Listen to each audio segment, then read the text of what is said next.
Well, it's been a while since I covered Magic the Gathering, but yesterday I got this comment on one of my Magic shorts. I don't like what Wizards is doing any less than you do, but to say that Magic is dying or they're killing Magic is just not true. They've doubled their sales twice in the past 2 years and have seen an explosive new player base during the time, as well as bringing in so many new fans. Let's just face the facts that they're going out with the old players and in with the new. Is it crappy, unfair, and predatory? Absolutely. But by no stretch is Magic dying, it's changing. Now I am here to heavily disagree with this, as well as cover the news of, oh right, the Pinkertons raiding a Magic the Gathering player's house over some cards that he mistakenly got early. So welcome back to Words of Paradise. I'm your host, Leon Idle, and let's get into this. Wizards of the Coast raids YouTuber's house to take back Magic the Gathering cards. Now before we touch on this story, I'm going to address that comment, talking about how Magic isn't dying, how they've made record sales. That is only half true. Yes, they have made a bunch of sales of new product. However, their stock continues to drop. So even if Magic itself isn't dying,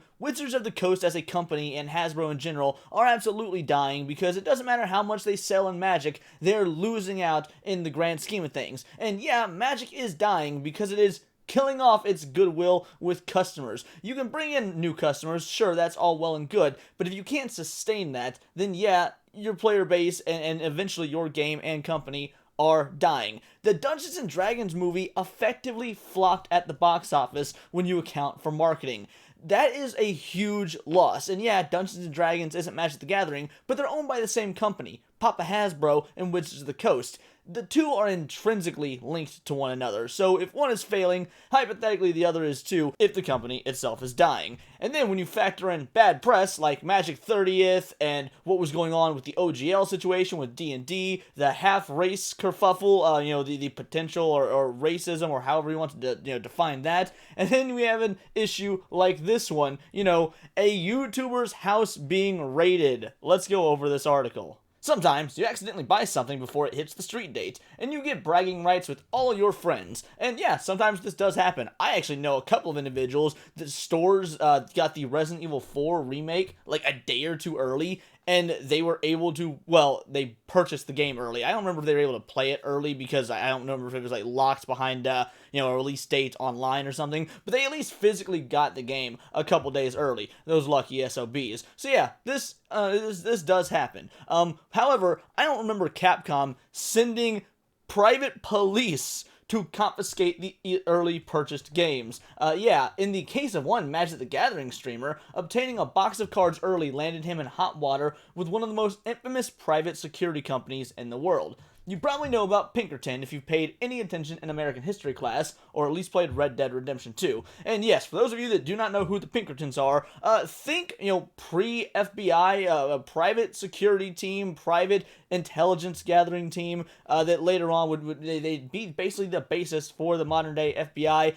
Basically, legal mafia, legal gangsters. The rich and powerful could pay for their private policing services, and they had effectively a rules for thee but not for me sort of mentality, and would do anything necessary to get the job done for their clients. Sounds really cool if you're a member of the Pinkertons. If you're on the receiving end, not so much. I wasn't actually even aware that the Pinkertons were still around. I thought they vanished in like the 60s, 70s, 80s, but hey, I guess that I'm in the wrong. The Pinkertons are still fully in business, and they now track down little slivers of cardboard that people use to play a children's game.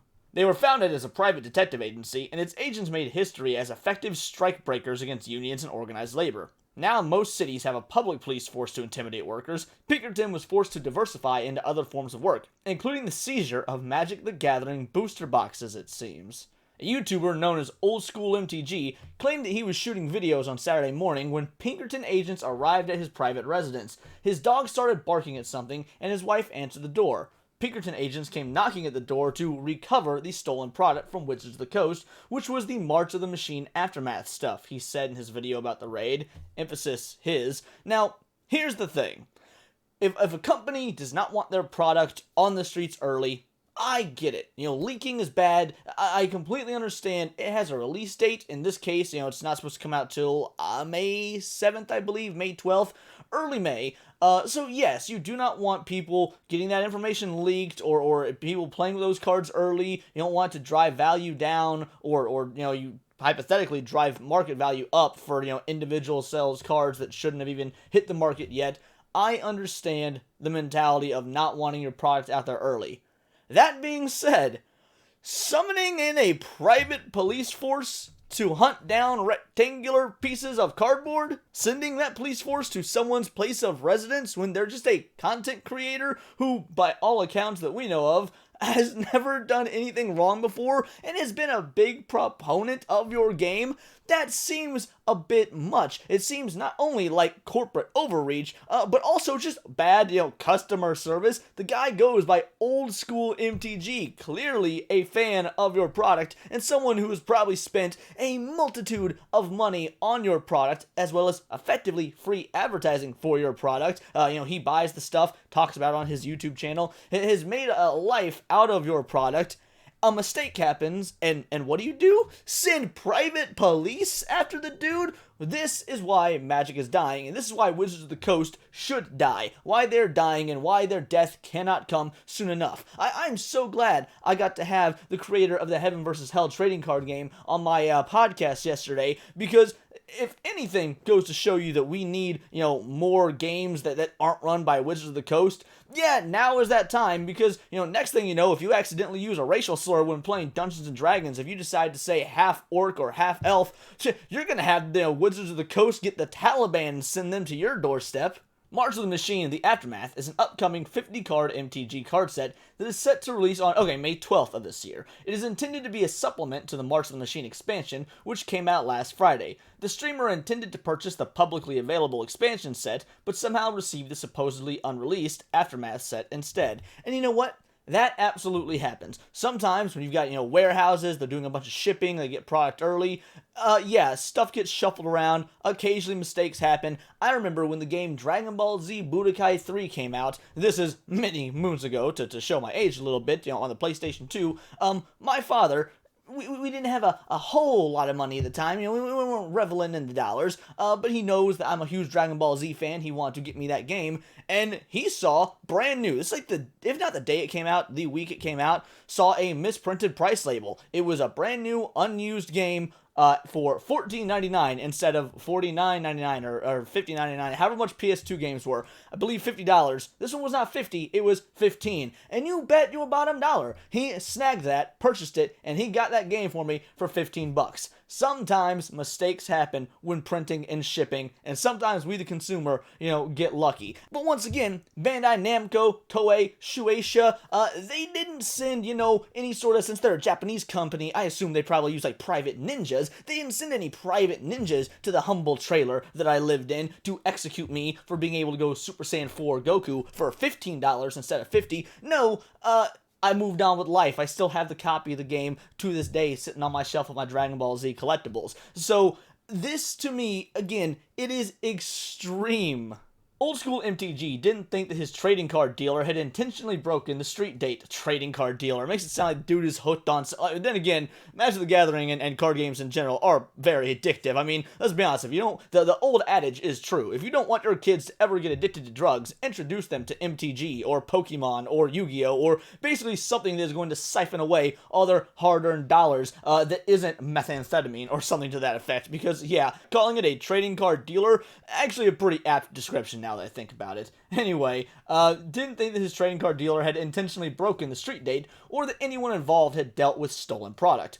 What I believed happened is the names are too similar, March of the Machine and March of the Machine Aftermath, and somebody screwed up and sent the wrong cases. He noted that his card dealer was more of a Pokemon and Yu-Gi-Oh guy, and probably sold them thinking they were the collector's edition.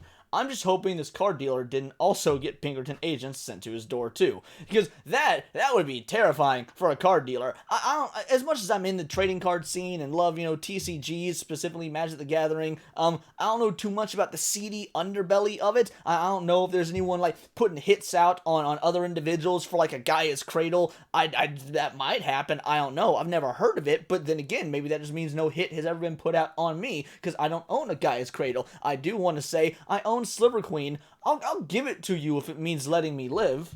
But yes, for someone known as a card dealer, I can imagine the Pinkertons showing up for them would be an even more frightening altercation, and I don't know, it could involve weapons being drawn and, counters being cast. Kotaku reached out to Old School MTG and WotC. A spokesperson for WotC confirmed over email the private detectives had been sent as part of their investigation.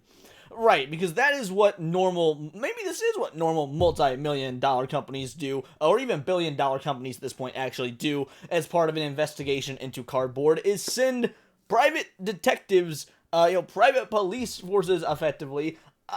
Again, there is probably a way that this could have been handled that doesn't make WotC look so awful in the media, because let's be honest, there's no way, even if the dude was completely in the wrong, I don't think sending a private security team makes any business look good when we're at this point in time in history when pretty much everybody is very anti-big business right now. When you're already a company that's had some massive stock drops, made some very poor decisions, burned a lot of company goodwill, and you're operating in a climate where a lot of people are very anti-big business and think the big business is the devil.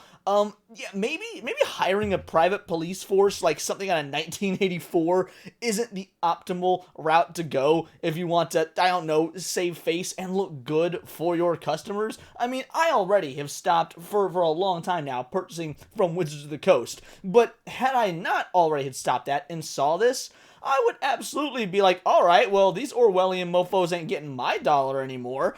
There may be other people who are doing the same. I don't know. In his video, Old School MTG explains the agents asked him to call WotC to clear up the incident, and I do wonder how that happens, what that call is like. Do you call 1-800-TAP4-RED, and there's like, hey, there's private police at my door, please don't kill me, let's hash this out. Do you get involved with just a regular customer service rep? Do WotC have people over in India like, oh yes, it was the Pinkertons again, let me get you to our private security team, we will get this all taken care of? Like, how do you just call WotC to, even something like this out? The idea that the Pinkerton individual told him just to call WotC, I'm sure there is more to it than this and the article isn't covering, but my goodness, is that just a hilarious thought to have in general. The gentleman there was very nice and very apologetic about making my wife cry first thing in the morning by sending the heavy-duty lawmen coming to collect stuff and talk about stolen products and jail time. Yeah, these dudes just break in. I mean, obviously not break in. They knocked on the door and it was answered. But is that their opening pitch? Hey, you guys got some stolen contraband, some cards that might cost 3, 4, or even 5 mana. You better give it back or you're going to jail. Like, okay, shit, sorry. I didn't realize that this, fetch land was worth so much to you. He said, I don't know if they believed that anybody stole anything or if it was just an accident, but they wanted the product back so they could figure out where the hole was. He did apologize, and they know they took a lot of stuff that we had paid a lot of money for. They did say they would compensate us a little by sending us some other product. Compensate them a little. This dude, who knows how much he spent on this, not trying to get something that shouldn't be street legal yet. He was trying to get just the regular March of the Machine booster box. And as a consequence of someone else's mistake, likely somebody at Wizards of the Coast, he had his house raided, his product that he purchased taken from him, he had his wife scared out of her wits and, threats of jail time, and they're just going to compensate them by sending them some other product.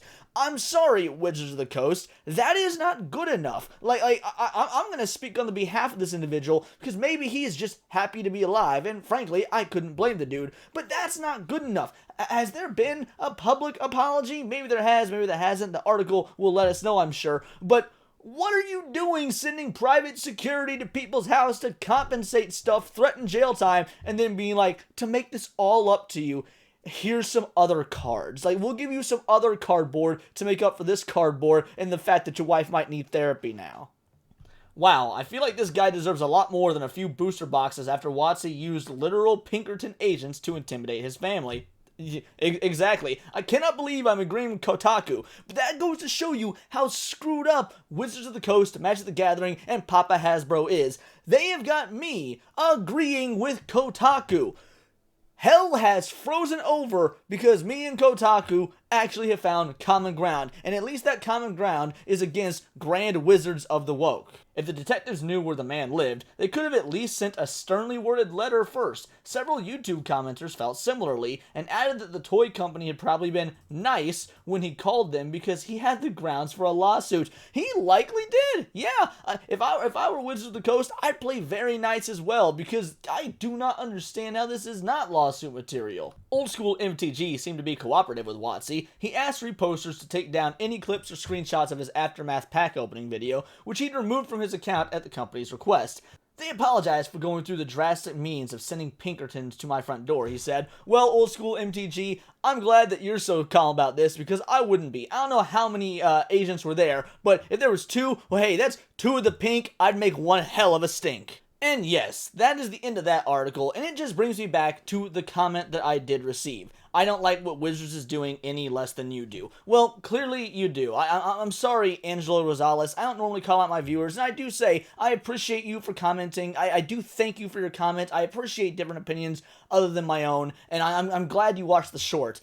However, Magic the Gathering is in fact dying. Wizards of the Coast is dying. When their stock is, doing what their stock has been doing, going through major drops. When the entire Dungeons & Dragons fan base, that at least it's legitimate classic original fan base, not these modern individuals who have probably never spent a dime on Dungeons & Dragons in their lives, are revolting against the company, when the movie is bombing at the box office, and when agents of a private security force are being sent to a Magic the Gathering content creator's house who didn't do anything wrong and being threatened with jail time. Yes, Magic the Gathering is dying if it is not already dead. But those are just my opinions. Let me know yours in the comments below, or let me know on Twitter where you can find me at bolttheword. And please do subscribe. We did just get past the 800 subscriber mark. I cannot believe it. Thank you so much, and I couldn't do this without you. I very much appreciate every subscriber and all the comments, everything. I can't say thank you enough. We are so close to 1,000, so please do subscribe. It would mean the world to me. I am a nerdy news channel. I cover nerdy news every day, not always about Magic the Gathering, sometimes about anime, movies, Star Wars, you name it. It's all here in the nerdosphere, and this has been Words of Paradise.